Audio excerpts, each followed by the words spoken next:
Bom dia a todos, sou o Capitão Manfrim, da Seção de Segurança Operacional do BOA.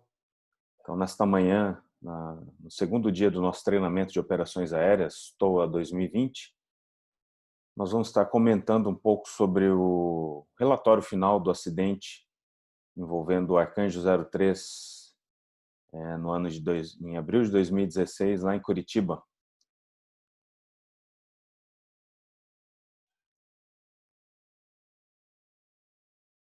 Nós vamos usar a seguinte apresentação.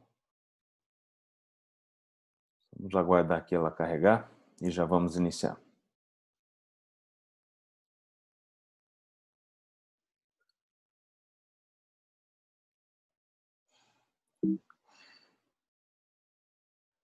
Então, o relatório final número A78 do Centro Nacional de Investigação e Prevenção de Acidentes Aeronáuticos, CENIPA, 2016, envolvendo então, como a gente já falou, o helicóptero Arcanjo 03, que à época era a matrícula Papa Romeo e Yankee Charlie Bravo. Então, esse acidente ocorreu lá em Piraquara, região metropolitana de Curitiba, em 25 de abril de 2016. Aqui nós temos então uma foto, né, da aeronave após o acidente. Primeiramente vamos falar do que se trata a investigação do CENIPA, né? Então, ao contrário aí do que muita gente deve imaginar, ela não tem o propósito de identificar culpados, de punição, né? E sim de prevenir que novos acidentes ocorram. Então, para isso, né, o CENIPA, né, tem uma gama ali de profissionais, tanto da parte mecânica de aeronaves, pilotos, vão investigar também a parte, né, com psicólogos, médicos. Então, eles vão avaliar todas as situações, reunir todas as informações com o objetivo de identificar os fatores contribuintes. Então, um acidente nunca ocorre só por uma causa, né? Sim, diversos fatores contribuintes. E o objetivo final, então, é formular recomendações de segurança para evitar que esses acidentes ocorram novamente, ou sobre as mesmas circunstâncias. Então, aqui também a gente falou de fatores contribuintes. Então, o modelo mais atual aí sobre o acidente, né, pode ser usado tanto para empresas, indústrias e também para acidentes aeronáuticos, que é o modelo de Reason. Então, seguindo esse modelo, né, nós temos as pessoas que cometem os erros e violações, né? Então, a diferença entre erro e violação é que o erro é não intencional, enquanto a violação já é intencional. Então, para isso, a organização, no nosso caso aqui o BOA, né, ele tem que instituir defesas, que podem ser basicamente de 3 tipos, com regulamentos, treinamento e tecnologia. Então, esse erro ou violação, né, o objetivo é que ele chegue nessas defesas, não passe dessas defesas e não ocorra acidente. Então, nesse modelo de Reason, também conhecido como a teoria do queijo suíço, então é lógico que essas defesas não são perfeitas, né? E existem furos. E o acidente justamente vai acontecer quando esse erro ou violação ele vai passar todos os furos aí na sequência, né? Um alinhamento de furos, tanto na parte de regulamento, treinamento e tecnologia. Então, nenhuma dessas barreiras ou defesa vai conseguir impedir de acontecer o acidente. Mais uma informação aqui também inicial, a gente falou do relatório, né? Onde eu acesso esses relatórios? Então, esses relatórios estão, né, de livre acesso, relatórios finais de acidentes e incidentes graves, de todas as ocorrências aeronáuticas do Brasil. Então, eu vou lá no site do CENIPA, www.2.fabio.mil.br/CENIPA. E aqui no menu inicial eu clico em relatórios finais. Aí vai abrir um banco de dados aí onde eu posso pesquisar todos os acidentes, todos os relatórios finais de acidentes e incidentes graves ocorridos no Brasil. Bom, vamos retornar então a falar sobre o acidente envolvendo o Arcanjo 03 e Yankee Charlie Bravo, então em Piraquara. Então, histórico do voo. A aeronave decolou no dia 25 de abril de Florianópolis, a fim de realizar manutenção na empresa Helisul no aeroporto de Bacaxeri. Antes de chegar ao destino final, realizou pouso no aeródromo de Piraquara, Sierra Índia, Sierra Yankee, a fim de resolver assuntos administrativos. Em seguida, decolou às 13h58 horário UTC, né, e às 10h58 no horário local, de Piraquara, com destino final ao aeroporto do Bacaxeri, com 2 pilotos e um passageiro a bordo. Logo após sair do solo, antes de estabilizar em um voo pairado, o helicóptero inclinou-se à direita e girou o nariz 90 graus à esquerda, rolando em torno do seu eixo longitudinal e colidindo contra o solo. Lesões às pessoas e danos à aeronave. Os 2 tripulantes e passageiros saíram ilesos. A aeronave sofreu danos substanciais. Houve seccionamento do cone de cauda, então quebrou ali o cone de cauda, e também quebra da transmissão principal, das pás do rotor principal e também do para-brisa direito. Então, aqui só para ilustrar no mapa, né, a aeronave então decolou de Florianópolis. Aqui já é uma imagem do Google da região metropolitana de Curitiba. Aqui está o aeroporto de Piraquara e aqui o Bacaxeri. Então, na pernada final, então, deslocamento em torno aí de 6,5 milhas, a decolagem então de Piraquara que ocorreu o acidente. E nós vamos ver um vídeo aí do acidente, né? Então tinha uma câmera em frente ao hangar, observa a aeronave acionada já. Então ela começa a sair do solo, inclina-se à direita, a cauda gira quase 90 graus à direita e a aeronave colide o rotor principal contra o solo.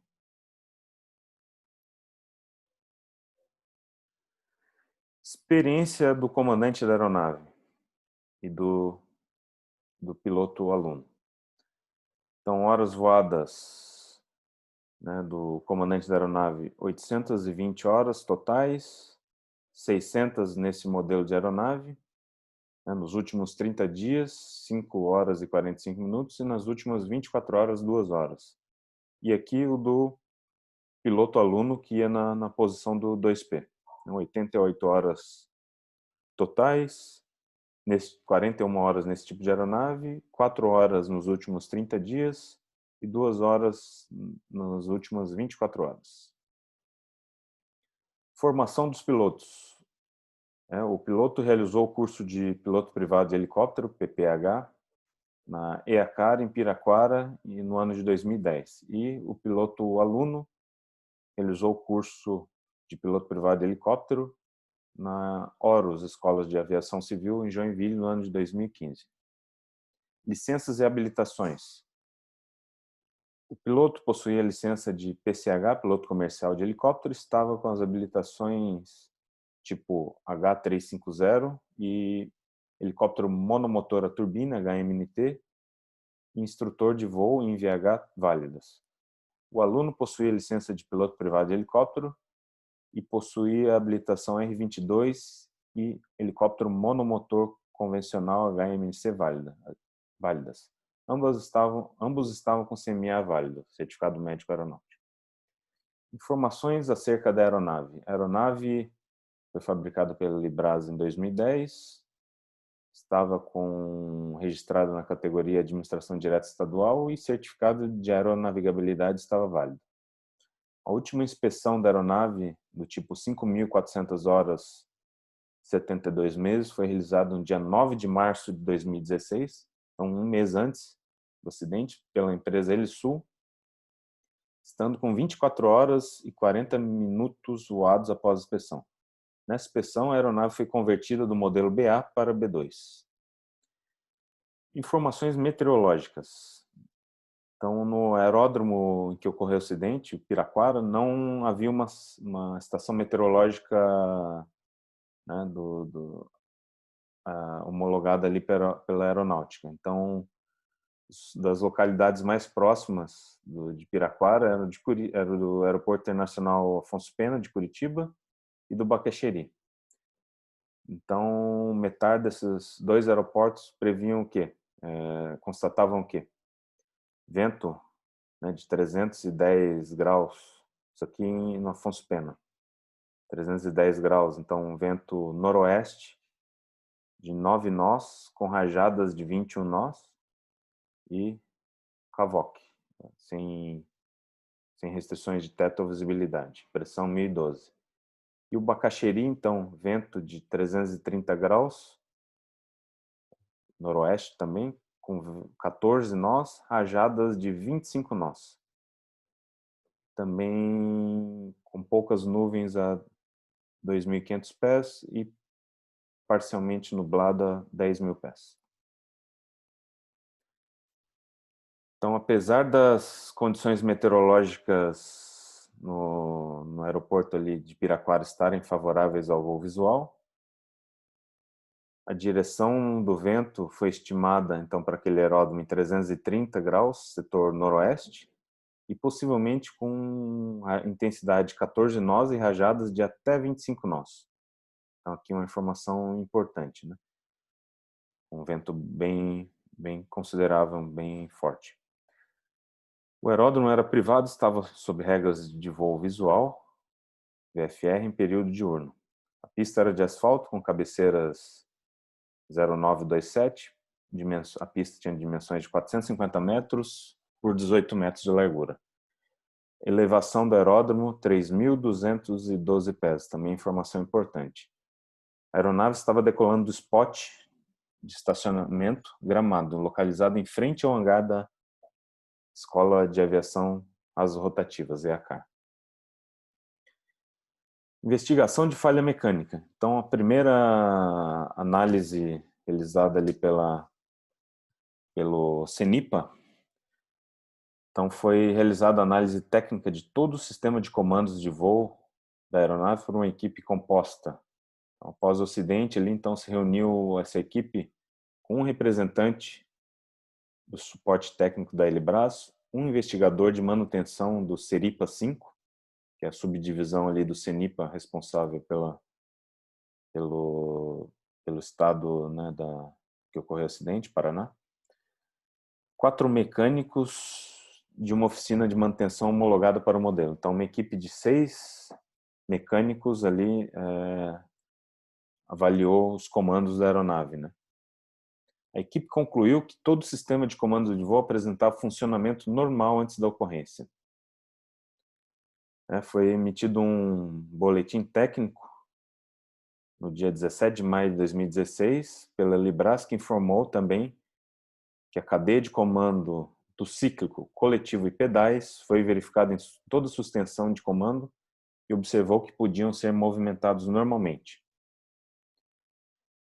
Então, aí foi feita a investigação, primeiramente, da parte mecânica, né, da aeronave, onde se concluiu que todos os comandos funcionavam normalmente, né? Então, inicialmente foi descartada a questão mecânica da aeronave. Informações organizacionais. O piloto, que era o próprio comandante do batalhão, apresentava preocupações com atividades previstas para aquele dia, pois deveria se deslocar para o aeroporto do Bacaxeri, onde executaria o serviço de manutenção, e ainda tinha que regressar à sua base operacional em Florianópolis. Então, eles deslocaram, né, aquele dia cedo de Florianópolis, pousaram no aeroporto de Piraquara para tratar de assuntos administrativos na EACAR, né, na Escola de Aviação Civil, e ainda tinham que decolar então para o Bacaxeri e retornar a Florianópolis. Então isso preocupava o comandante da aeronave, o piloto.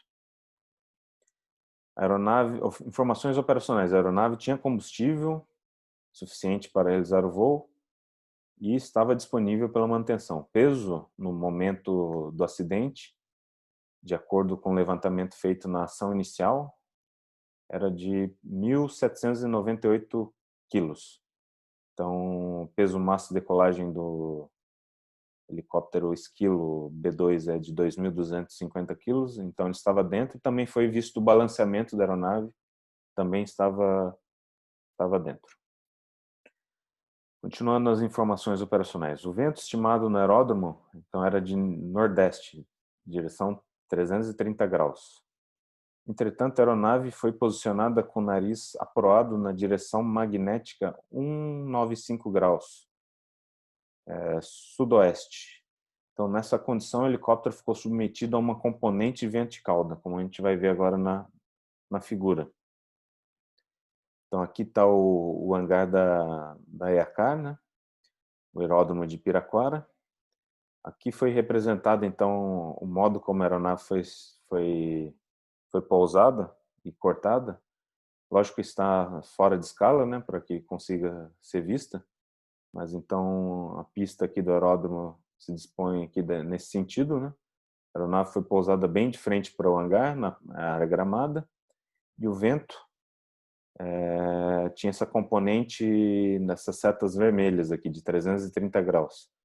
Então ele vinha de um setor aí traseiro direito da aeronave.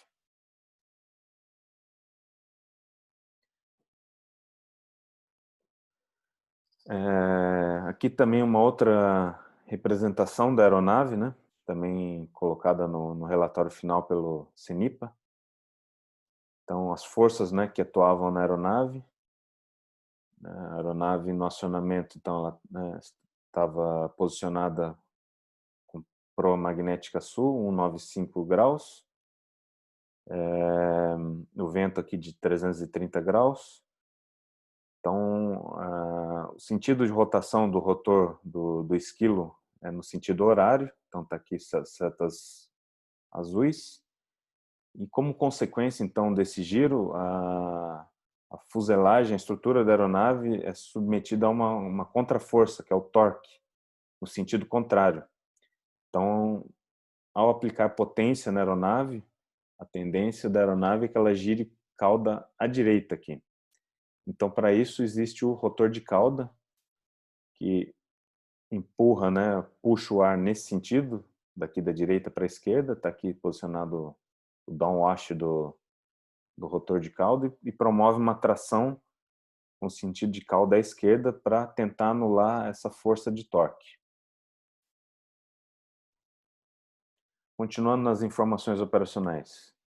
O esquilo apresenta uma tendência na decolagem vertical de levantar o nariz, inclinar-se à direita e guinada à esquerda, cauda à direita, né, como a gente já mostrou na figura anterior.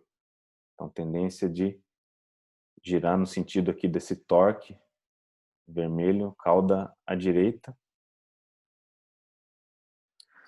Na medida em que o piloto atua levantando o coletivo, então aumenta o ângulo de ataque ali das pás do rotor principal, né, potência também do motor.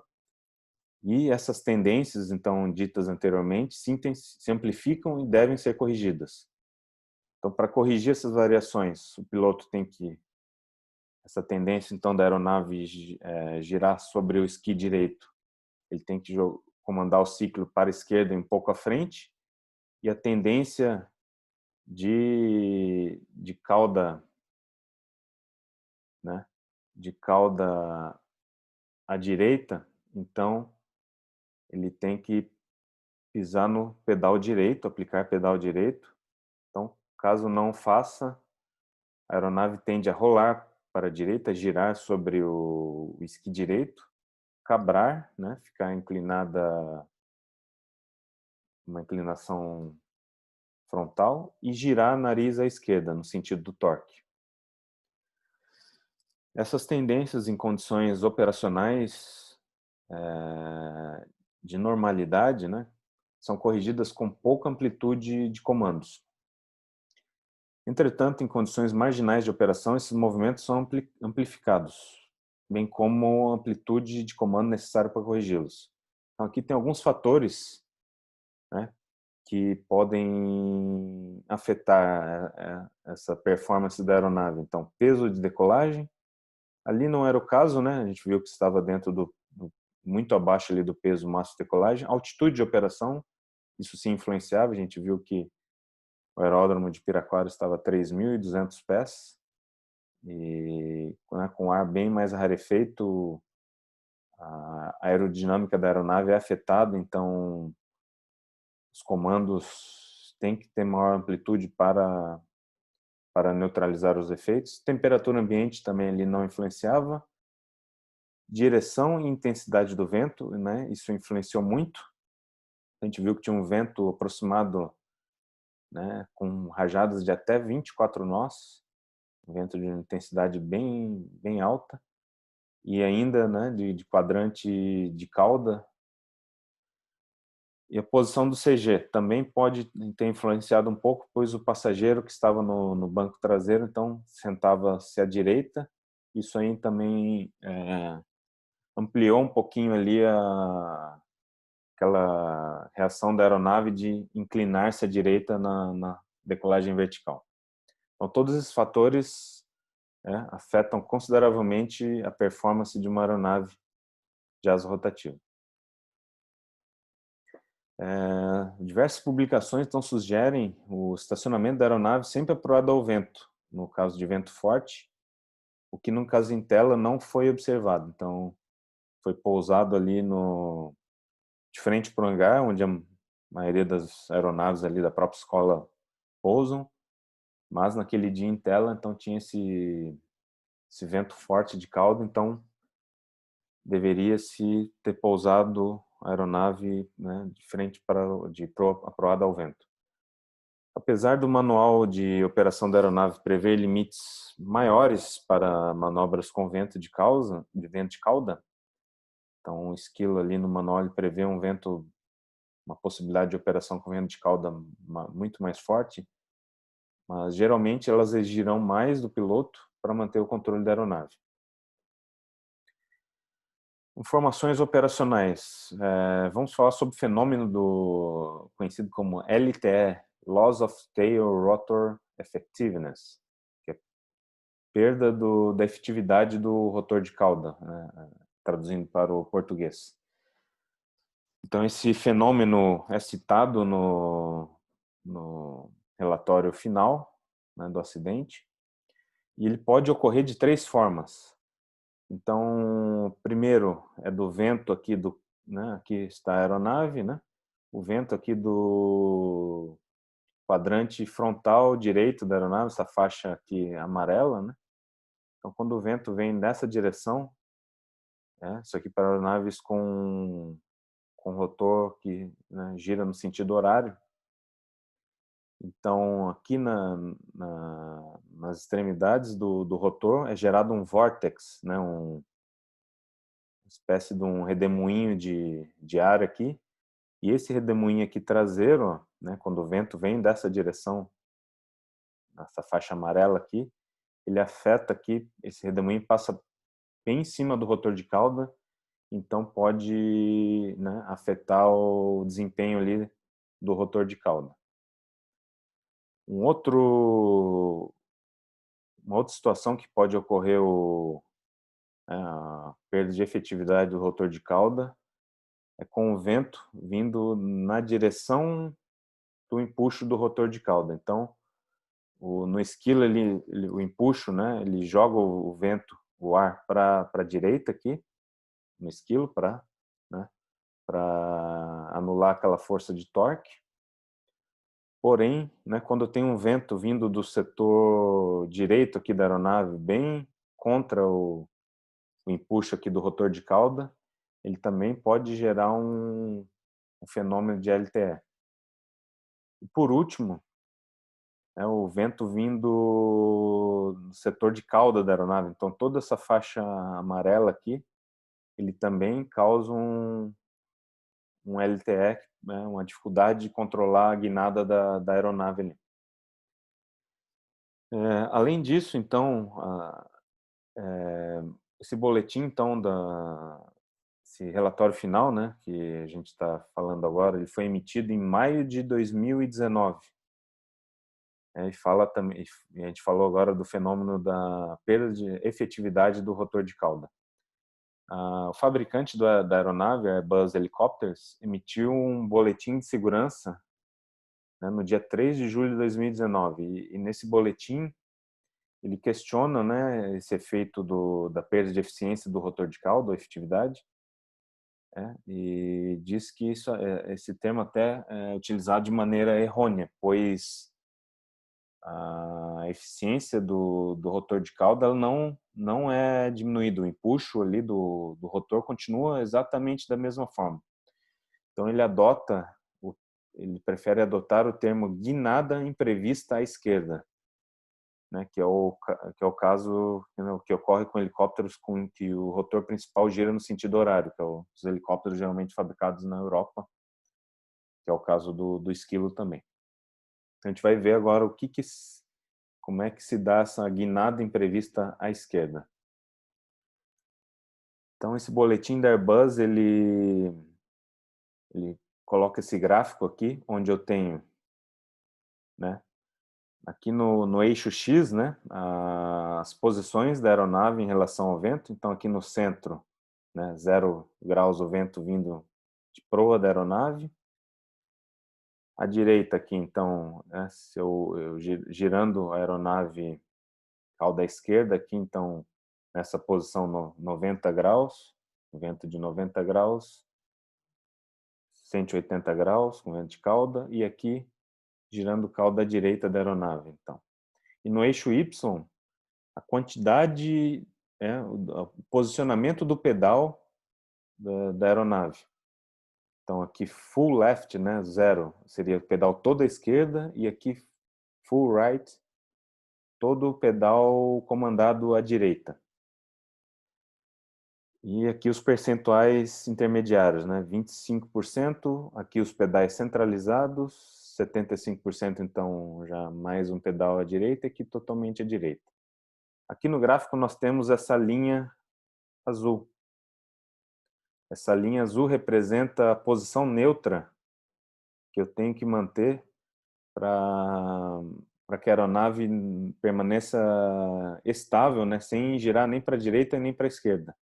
Então dá para perceber que dependendo da posição que o vento venha, eu tenho uma posição de pedal ali para manter neutro. E dá para ver que, por exemplo, aqui com vento de esquerda, indo ali diretamente à esquerda da aeronave, eu tenho uma grande quantidade, tem quase todo o pedal, tem que estar com todo o pedal direito da aeronave pressionado para manter a aeronave nessa posição. Enquanto, né, aqui também tem uma grande quantidade, nesse ponto da curva aqui também, com vento de direita.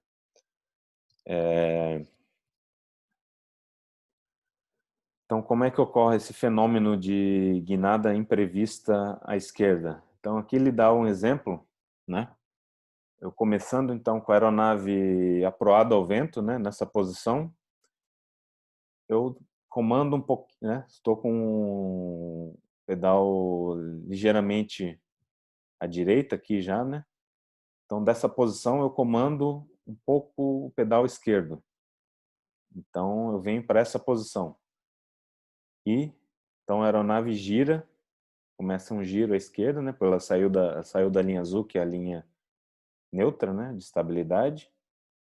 A aeronave começa então a girar à esquerda até encontrar a linha novamente. Então ela vai, na hora que encontrar a linha, ela se estabiliza, vai estar com um pouco de, né, entre essas duas posições aqui, com um pouco de mais vento à direita.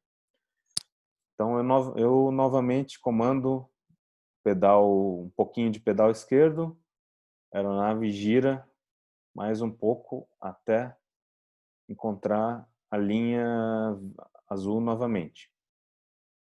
Então, se vocês observarem, aqui tem uma faixa verde. Então, essa faixa geralmente ocorre, né, uma faixa de estabilidade, onde eu comando um pedal esquerdo, a aeronave faz um pequeno giro e tende a estabilizar.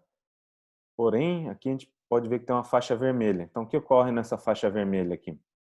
Que é o que a gente vai falar agora, o fenômeno de guinada imprevista à esquerda. Nessa situação, então, isso a gente está falando de giros à esquerda, né? De cauda direita da aeronave. Então, a gente estabilizou a última posição aqui. Nessa posição, eu comando um pouco mais de pedal esquerdo. A aeronave, então, começa a girar. E aqui, devido à curva, né, azul começar a subir, ela vai começar a girar. E se eu manter esse pequeno comando, né, de pedal esquerdo aqui, a aeronave vai dar um giro.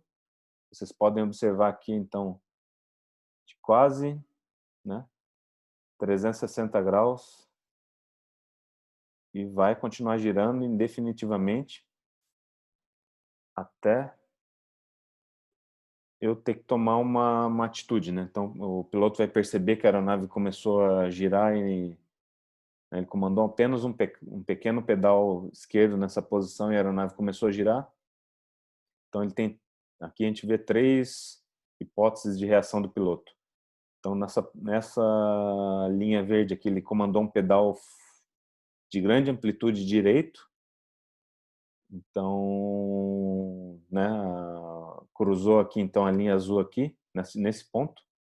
Então dá para observar que entre ele comandar um pouquinho de pedal à esquerda aqui e mesmo dando um comando de grande amplitude e rápido no pedal direito, ele girou ali praticamente 45 graus, né, até a aeronave se estabilizar de novo.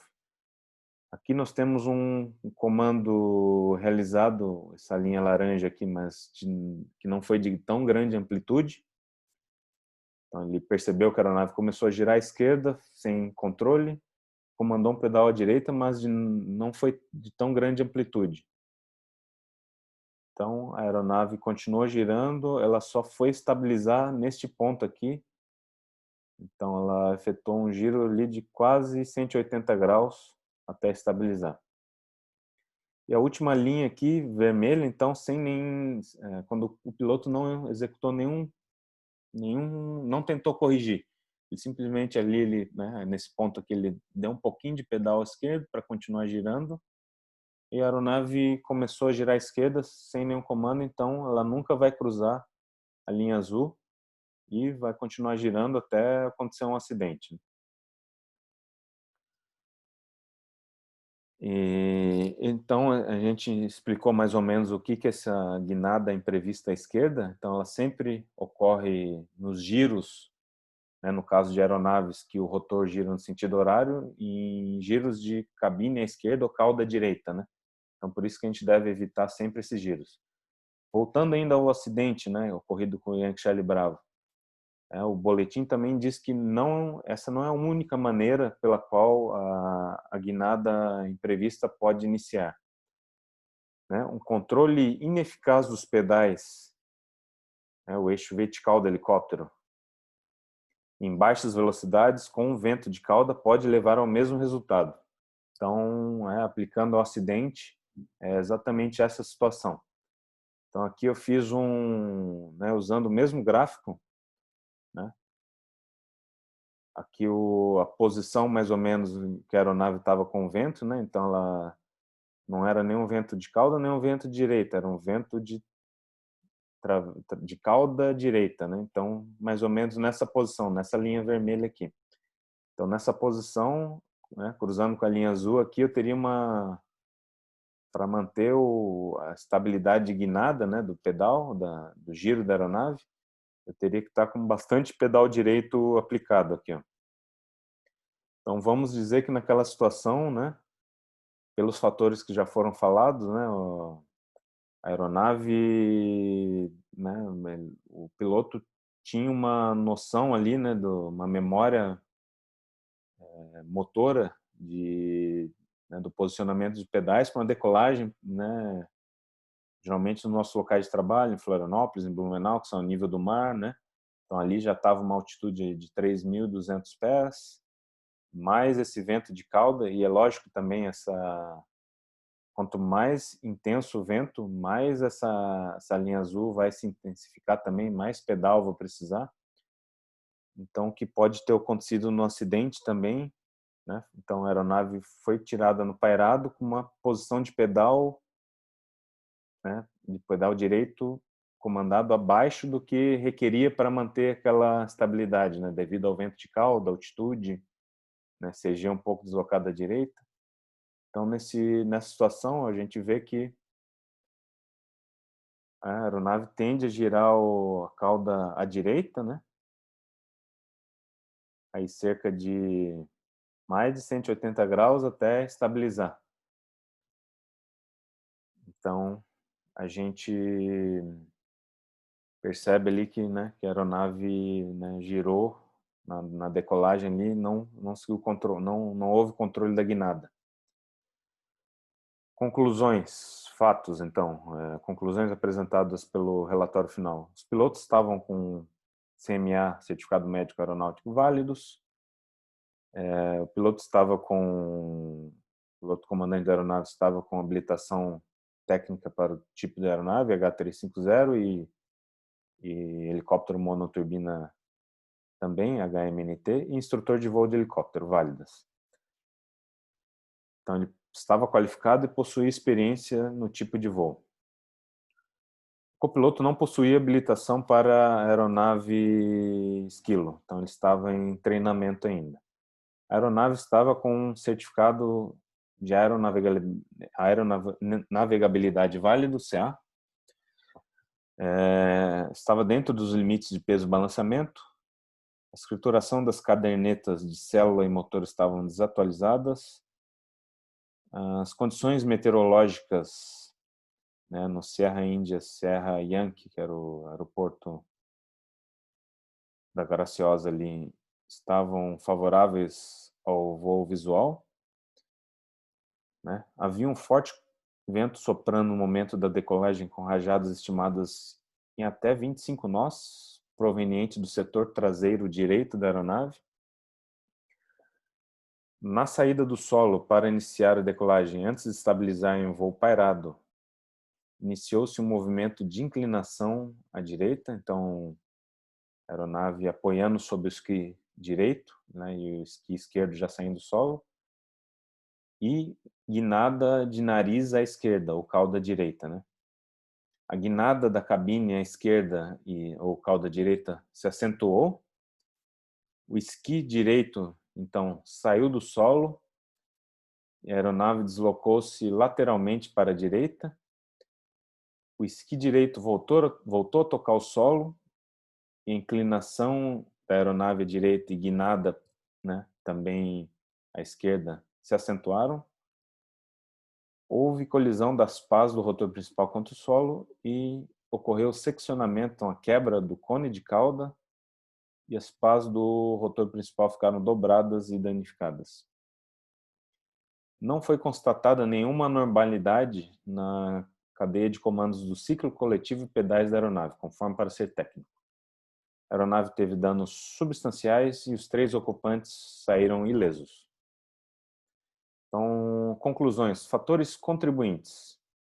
Aplicação dos comandos, indeterminado. Então, é provável que tenha havido falta de antecipação na aplicação dos comandos para compensar o efeito do vento sobre a aeronave e o leve deslocamento do CG para a direita. Então, é provável, mas não é possível determinar, né? Pois não tem como se precisar ali o comando que estava sendo aplicado pelo piloto no momento da decolagem. Mas é provável. Atitude de voo contribuiu.